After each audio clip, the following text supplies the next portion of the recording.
क्यों बढ़ रहे हैं टीवी के दाम? डिजिटल भुगतान को सुरक्षित बनाने के लिए आरबीआई ने उठाया क्या कदम? हवाई यात्रियों को मिलने वाली है कौन सी नई एयरलाइन? देश में खड़ा हुआ क्या नया संकट? आज हम बात करेंगे ऐसी ही कुछ जरूरी खबरों की जो डालती हैं आपकी जेब और जिंदगी पर असर। तो चलिए शुरू करते हैं आज का बुलेटिन। नमस्कार, मैं हूं अभिषेक और आप देख रहे हैं मनी टाइम का prime time bulletin money time.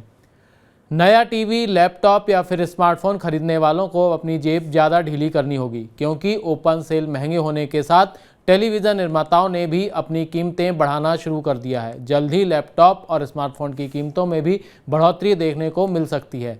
TV निर्माताओं का कहना है कि ओपन सेल पैनल की कीमत औसतन 15% तक बढ़ चुकी है। बड़े स्क्रीन वाले टीवी के लिए यह कीमत और भी ज़्यादा है। टीवी की कुल उत्पादन लागत में ओपन सेल की हिस्सेदारी 60 से 65% होती है, इसलिए कंपनियां इस बढ़ी हुई लागत का बोझ ग्राहकों पर डाल रही हैं। आरबीआई ने डिजिटल पेमेंट को सुरक्षित बनाने के लिए पेमेंट सिस्टम ऑपरेटर्स के लिए दिशा निर्देशों का नया ड्राफ्ट जारी किया है। ड्राफ्ट में इंफॉर्मेशन सिक्योरिटी रिस्क और कमजोरियों सहित साइबर सुरक्षा खतरों की पहचान, मूल्यांकन, निगरानी और प्रबंधन के लिए मैकेनिज्म बनाने की बात कही गई है। इसके अलावा डिजिटल पेमेंट ट्रांजैक्शन को सेफ और सिक्योर बनाने के लिए भी सुरक्षा उपायों का सुझाव दिया गया है। इस ड्राफ्ट का उद्देश्य समग्र सूचना सुरक्षा तैयारियों के लिए एक ढांचा प्रदान करके पीएसओ ऑपरेटेड पेमेंट सिस्टम की सुरक्षा में सुधार करना है। डिजिटल धोखाधड़ी के बढ़ते मामलों के बीच आरबीआई के इस कदम को महत्वपूर्ण माना जा रहा है।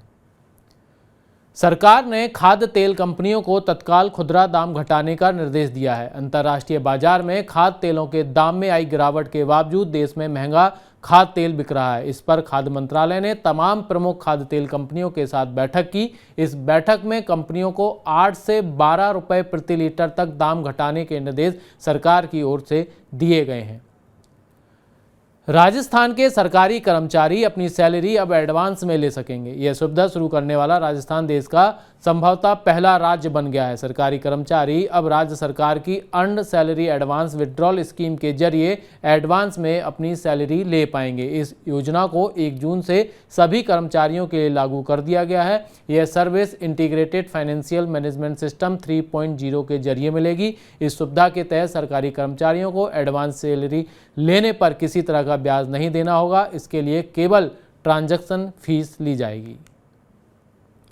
बजट एयरलाइन गो फर्स्ट के बंद होने से देश में एविएशन सेक्टर की स्थिति बिगड़ गई है। नागर विमानन मंत्रालय गो फर्स्ट की उड़ानें रद्द होने से प्रभावित होने वाले मार्गों का विश्लेषण कर रहा है। कुछ हवाई मार्गों पर किराया बढ़ने के बीच यह कदम उठाया जा रहा है। नागर विमानन मंत्री ज्योतिरादित्य सिंधिया ने कहा है कि गो फर्स्ट मामले के कारण स्थिति बिगड़ी है और गो फर्स्ट की उड़ान वाले मार्गों पर भारी मांग है। उन्होंने कहा कि एक समूह बनाया गया है जो गो फर्स्ट संकट से प्रभावित हुए मार्गों का विश्लेषण कर रहा है। सिंधिया ने कहा कि सरकार ये सुनिश्चित करेगी कि किराया एक सीमा के अंदर रहे। अधिक किराए की स्थिति मांग आपूर्ति में संतुलन बिगड़ने के कारण पैदा हुई है। भारत में जल्द शुरू होने वाली एक नई एयरलाइन फ्लाई 91 ने आज अपना ब्रांड लोगो जारी करते हुए फर्स्ट लुक पेश किया है। फ्लाई 91 इस साल सर्दियों में अपना ऑपरेशन शुरू कर देगी।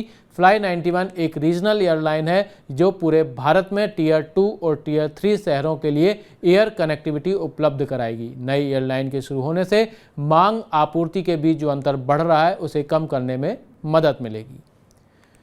कर्मचारी भविष्य निधि संगठन यानी ईपीएफओ ने बढ़ते सदस्यों की जरूरतों को पूरा करने के लिए अपने बुनियादी ढांचे को अपग्रेड करने के लिए 5 साल की योजना तैयार की है।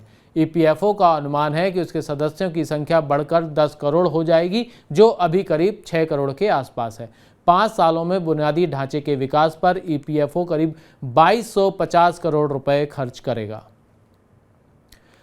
विदेशी बाजारों में सोने में तेजी के रुख के बीच दिल्ली सराफा बाजार में शुक्रवार को सोने का भाव 350 रुपये चढ़कर 60,600 रुपये प्रति 10 ग्राम हो गया। चांदी की कीमत भी 650 रुपये की तेजी के साथ 73,550 रुपये प्रति किलोग्राम हो गई। विदेशी बाजारों में सोना बढ़त के साथ $1976 प्रति औंस, जबकि चांदी तेजी के साथ $23.27 प्रति औंस पर रही।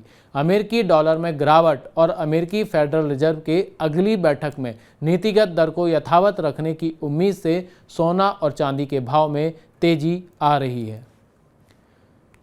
कोल इंडिया के OFS को खुदरा और संस्थागत दोनों निवेशकों का भरपूर समर्थन मिला है। 2 दिन की इस बिक्री पेशकश में सरकार ने कोल इंडिया में अपने 18 करोड़ 48 लाख शेयर 225 रुपए के न्यूनतम मूल्य पर बेचे हैं। न्यूनतम मूल्य पर हिस्सेदारी बेचने से सरकारी खजाने में 4000 करोड़ रुपए आएंगे। खुदरा निवेशकों ने शुक्रवार को कोल इंडिया के 2 करोड़ 58 लाख शेयरों के लिए बोली लगाई। वहीं संस्थागत बोलीदाताओं ने 5 करोड़ 12 लाख शेयरों के लिए बोली लगाई। इस OFS के साथ चालू वित्त वर्ष में सार्वजनिक क्षेत्र की किसी कंपनी में सरकार ने पहली हिस्सेदारी बेची है।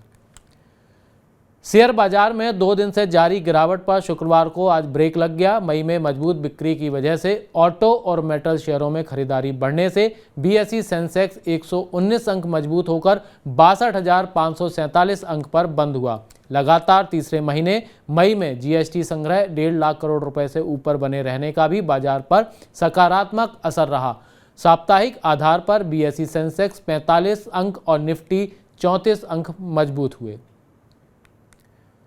हिमाचल सरकार ने 110 रुपये प्रति लीटर की दर से सरसों का तेल बेचने की घोषणा की है। प्रदेश की राशन दुकानों पर 110 रुपये प्रति लीटर की दर से सरसों का तेल उपलब्ध कराया जाएगा। सरकार की इस घोषणा से लाभार्थियों को सरसों का तेल प्रति लीटर करीब 37 रुपये सस्ता मिलेगा। अंत्योदय अन्न योजना के अंतर्गत पहले गरीबी रेखा से नीचे रहने वाले लाभार्थियों को सरसों का तेल 142 रुपये प्रति लीटर की दर पर मिल रहा था। गरीबी रेखा से ऊपर वाले लाभार्थियों को 147 रुपये प्रति लीटर की दर से सरसों का तेल बेचा जा रहा था। बीमा नियामक इरडा ने बीमा वाहकों के लिए ड्राफ्ट दिशा निर्देश जारी किया है। बीमा वाहक ग्राम पंचायतों तक बीमा पहुंचाने और उसके बारे में जागरूकता फैलाने का काम करेंगे। दिशा निर्देश में वितरण चैनल के लिए कॉरपोरेट बीमा वाहक और व्यक्तिगत बीमा वाहक का प्रस्ताव किया गया है।